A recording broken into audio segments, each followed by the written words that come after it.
The Michter's 24A bourbon, is it really as good as the 23A that's rumored to have 15-year-old distillate in it? Well, today we're going to find out.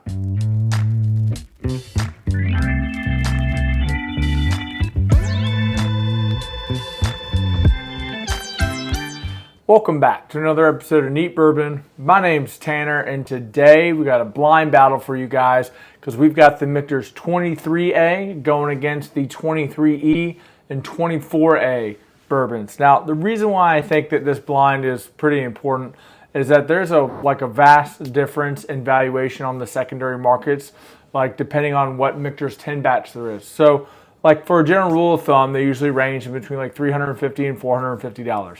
Now, what batches pull that $450 secondary value? They happen to be this 23A here, which I was able to pull a bottle of last year.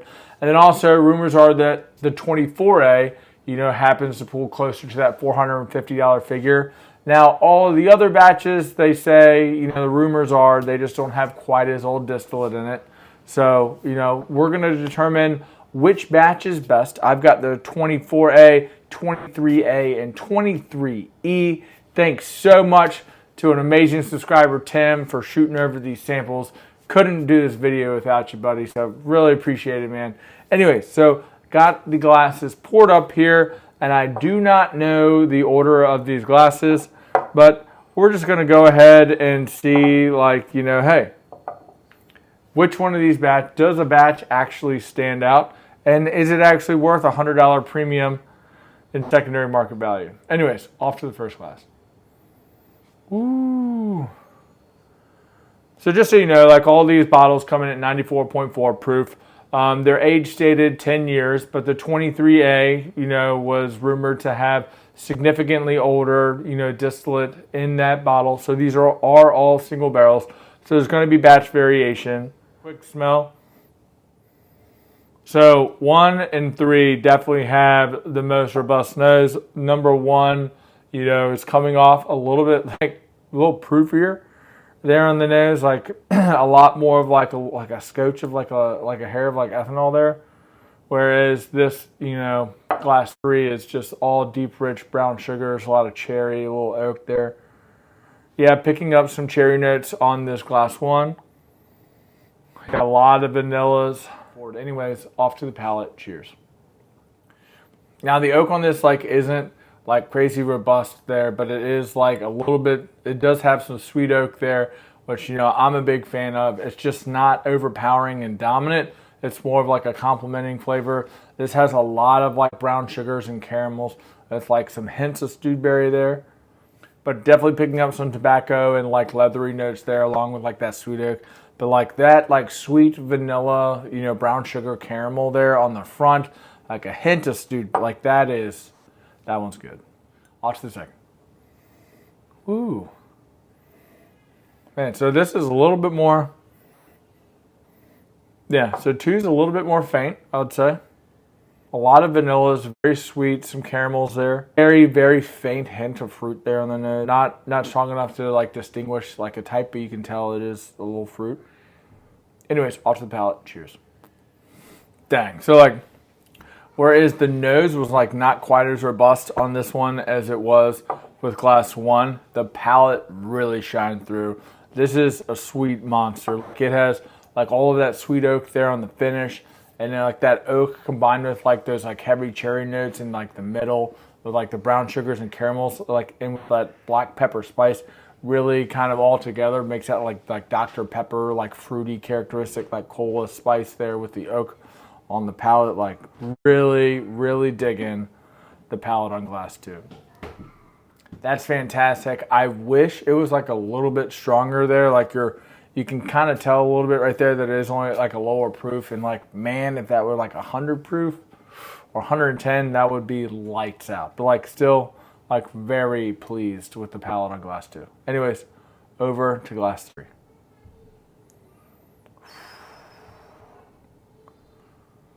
Yeah, there is just a lot more of an oak influence on this glass here. Wow. This by far has the best nose. Ooh. I dig that. So like the sweet oak, is kind of staying with you the whole way through. It's not drying. You're getting that like a little bit of like cinnamon, like peppery spice all the way through. You're hit right up front with caramel, then it goes straight over into like stewed berries. Man, God, like that nose is fantastic. Like this is, I could smell, like this is one of the best noses that like I've smelled. Like this, I don't know which one, like this one might be the 23A. If it is, I get it. Why everyone, thinks that this one has older stocks, because like the oak on this one is a clear cut above the others. Anyways, I'm going to give these glasses a little bit of time here, and then I'm going to go back through these and we'll regroup for my final thoughts. I don't know.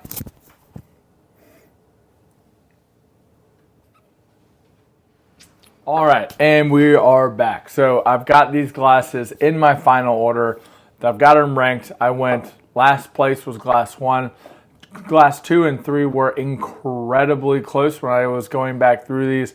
I just thought the nose was a little bit more robust than glass 2, and I thought the palate, they were incredibly similar on the palate. I just thought that glass 3 delivered a little bit more pop. The oak influence, was like pretty comparable between the two, which is where I was getting that like oak, cinnamon, like sweet spice there that was giving me that like that Dr. Pepper, like fruity profile there with all like the stewed berries. Like that, it was like like I dig like glass 2 and 3. And glass 1 still, like this was incredible, but like when you would go back and taste them against each other, this one just didn't have the same level of oak there. Like it was almost came off a little bit proofier, a little bit more like ethanol forward there with like that vanilla on the front end. It was like a little bit like ethanol-y vanilla, which just like kind of made me feel like it was like a scotch younger. I don't know. It just wasn't quite as refined in terms of the nuance of like the brown sugars and like the leathers and the oaks, as like they weren't nearly as pronounced, which like I was digging.